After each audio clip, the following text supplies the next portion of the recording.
Good morning. The first thing you should have done this morning is SSR. Did you already do SSR? Great! I just wanted to pretend like I was Dora the Explorer. Anyway, the next thing that you'll be doing today is starting your outlines.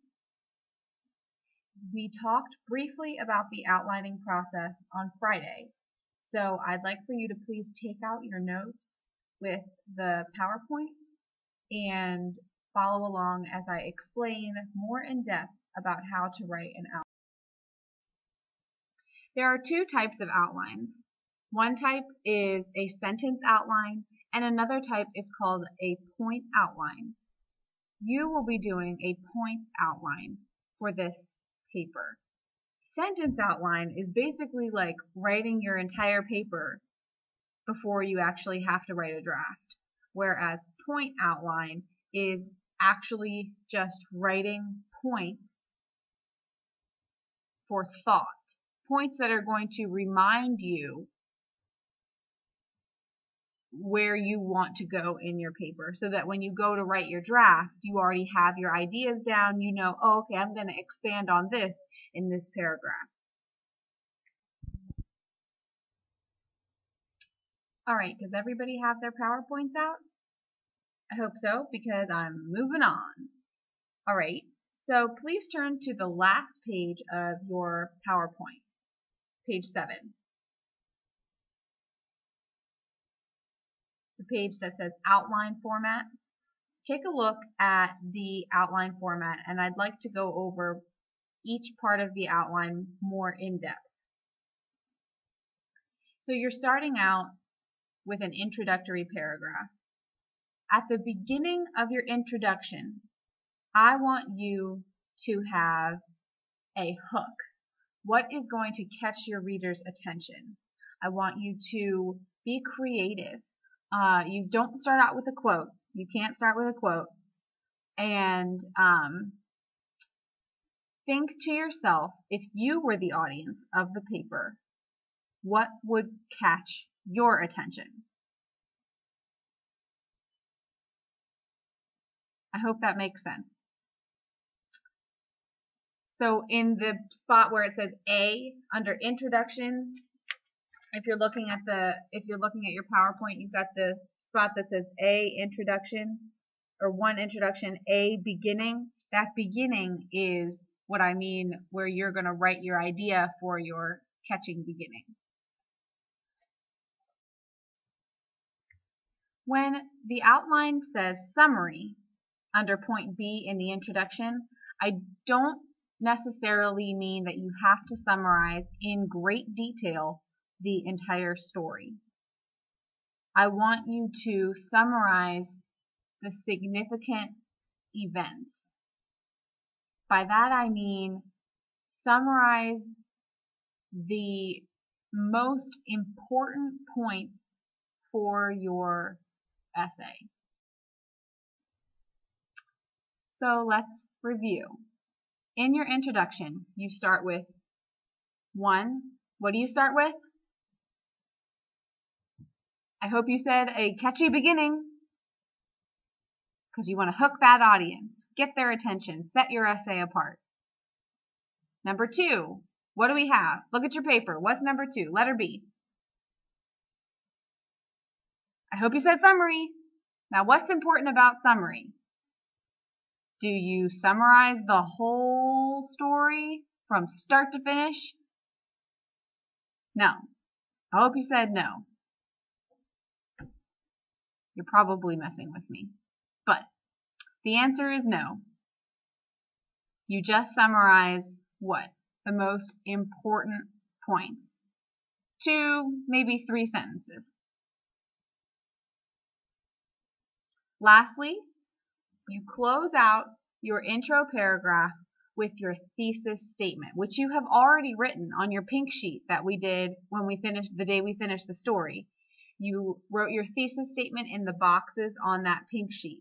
Your thesis statement is always the last sentence of your introduction paragraph. And you've already written that. So when you go to write your outline, go ahead and just write that thesis in there in a full sentence. Remember I said that we are doing a plot outline. And by plot, I mean point outline. Excuse me. We are doing a point outline. The only thing on this point outline that should be in complete sentences is your thesis statement and your 3 topic sentences that you have already written on that pink sheet. You already wrote those in complete sentences, so they should be in complete sentences on your outline. Everything else on your outline should be bullet points, not complete sentences, jotting things down. If you have any questions, pause and rewind the tape. Okay, remember back at the beginning of the year when we wrote meal paragraphs? Remember, meal stands for main idea, which is your topic sentence. E stands for evidence, which is an example from the text, a quote, paraphrasing. A is analysis, where you explain your quote. And L is your link to your next paragraph. Your body paragraphs are meal paragraphs. You already wrote your M part of your paragraph, your topic sentence, already did that. So remember, you're just going to put that straight into your outline like you've already written it. If you should still be looking at your PowerPoint, page 7. We're going now on to these 3 body paragraphs. After you see the point where it says topic sentence, the next letter B under Control 1 says quote. This is where you're going to put a quote from the story, an example of a quote that highlights your control. So for example, I know several of you chose imagery as one of your literary elements for your essay. That's great. You can choose any example of imagery from the story. Take a quote. Make sure your quote is only 1-2 lines long. Don't take a whole page as a quote. Use only 1 or 2 lines. Keep it short. Go ahead, find that quote in the book, write down the page number where you found it, and then go ahead and fill in your quote in the B section of your outline.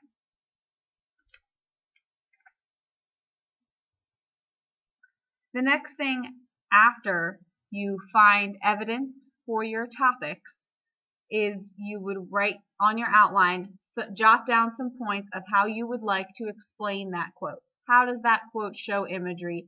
How does this quote show foreshadowing? That sort of thing. That would go in the C section, explanation of quote.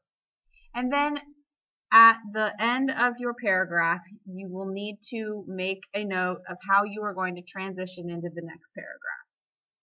So that's what you will do in the D section, connection to theme. You're going to make sure that you tie up your loose ends and not only bring that paragraph to a close, but also smoothly transition into the next paragraph. These outlines aren't due until, I think, the end of the week. I'll double check that, but I'm going to go over this with you in person again tomorrow. So today, what I would really like for you to do is take a stab at an outline. Do it on a piece of loose leaf paper.